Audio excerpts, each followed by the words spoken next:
Kalau amalnya dengan niat duniawi, maka ada dua kemungkinan. Agar selamat dari kemiskinan. Paham? Nabi yang mengiming-iming kalau Anda ingin rezeki tambah, ingin umur dipanjangkan.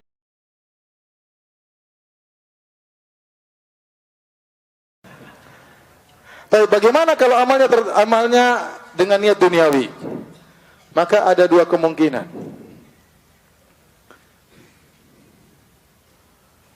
Niat dunia yang mendominasi. Niat akhirat yang mendominasi.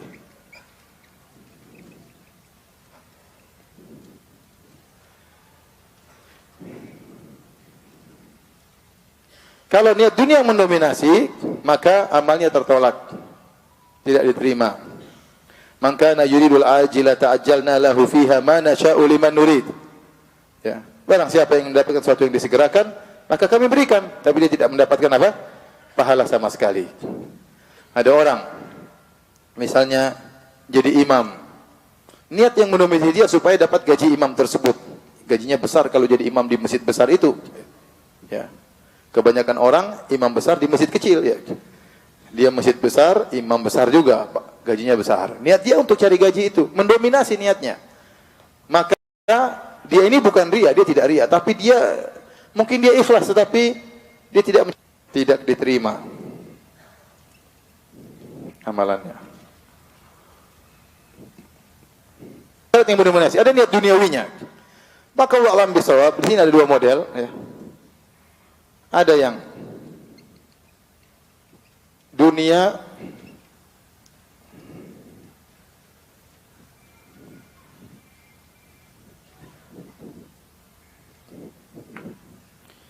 ada yang niat dunianya, dunianya diizinkan syariat. Sebutkan dalam nas, dalam dalil. Contoh niat dunia yang diizinkan dalam syariat, misalnya silaturahmi agar kaya dan panjang umur. Contoh bersedekah supaya tambah hartanya. Contoh bersedekah agar sembuh dari penyakit. Contoh haji dan umrah agar selamat dari kemiskinan.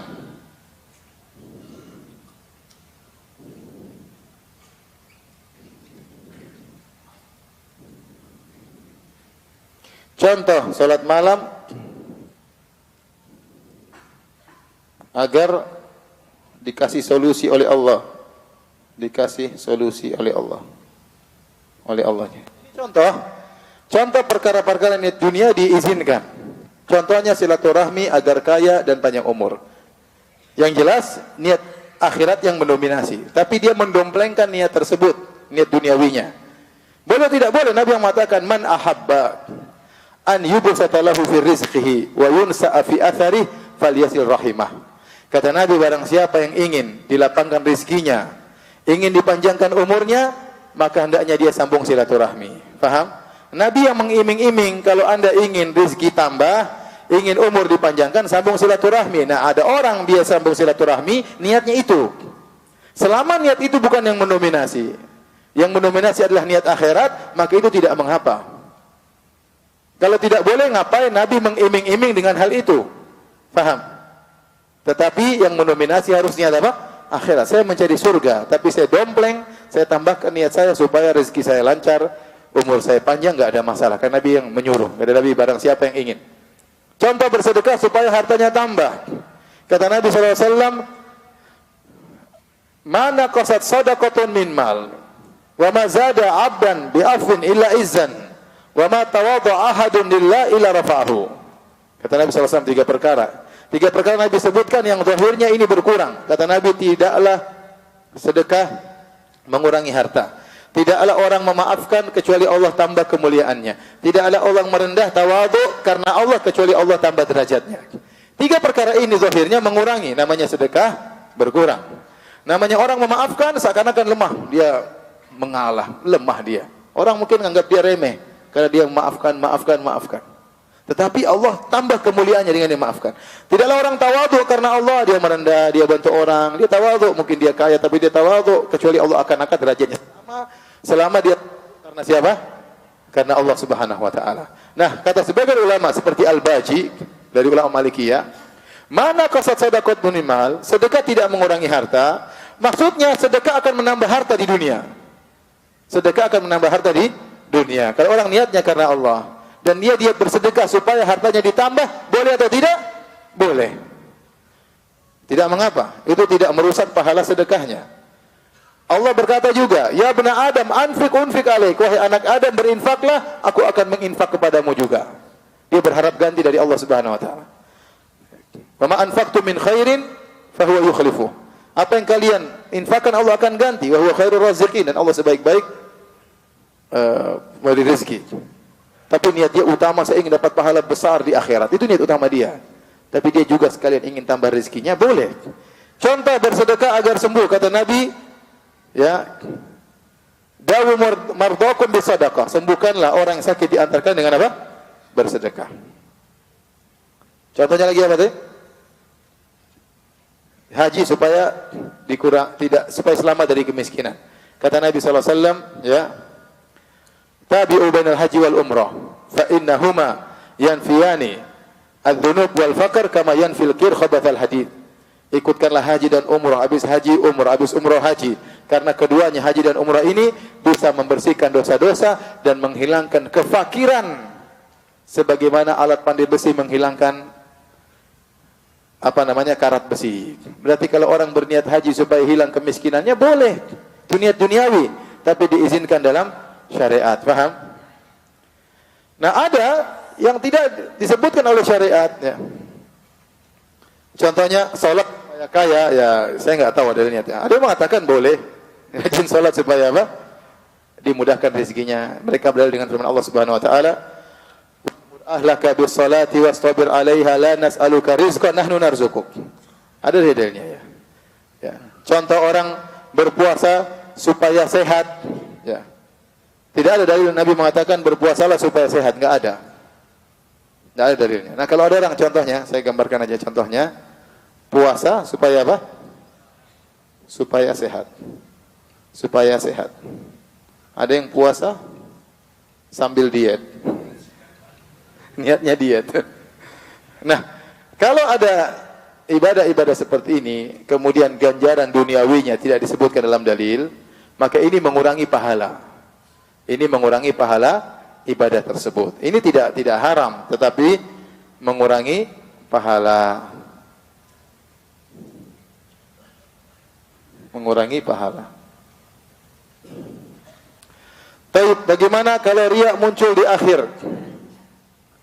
Riya muncul setelah amal selesai. Dia sudah bangun masjid, waktu bangun masjid dia ikhlas. Kemudian 5 bulan berikutnya dia cerita-cerita, saya bangun masjid di sana, ya. Riyanya belakangan. Waktu dia bangun masjid tapi dia ikhlas. Tapi dia setelah itu 5 bulan kemudian dia cerita-cerita sama orang bahwasanya dia sudah bangun masjid dan dia riya memang. Nah, bagaimana dengan pahala bangun masjidnya? Riyanya muncul setelah amal selesai. Dia berdakwah di pedalaman, ikhlas. Tidak berharap apa-apa, tidak berharap dunia, tidak berharap dikasih amplop, benar-benar dia ikhlas karena Allah Subhanahu wa taala. Tapi kemudian 10 tahun berikutnya dia cerita-cerita. Tujuannya untuk riya, supaya dia diakui bahwasanya dia pernah berjuang di sana sini seperti itu, ya. Ini riyanya munculnya belakangan. Nah, bagaimana nasib amal dia yang sudah dia kerjakan sebelumnya? Maka ini ada khilaf, ya. Ini apa? Khilaf. Pendapat pertama, pendapat kedua, ya.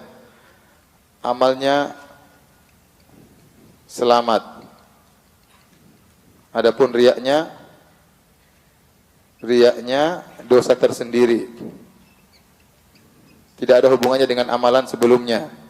Pendapat yang kedua ditolak karena riaknya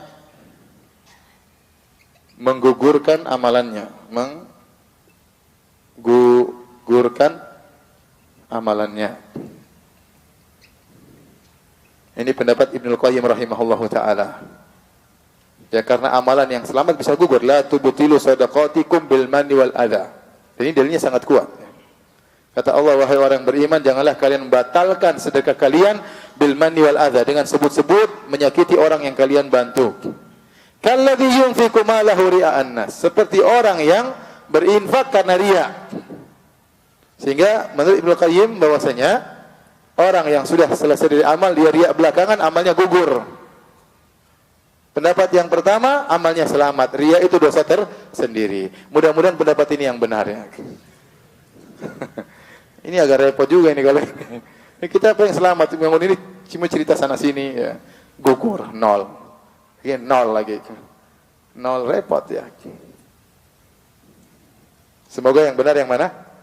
Yang ini. Baik, sudah waktunya selesai ya.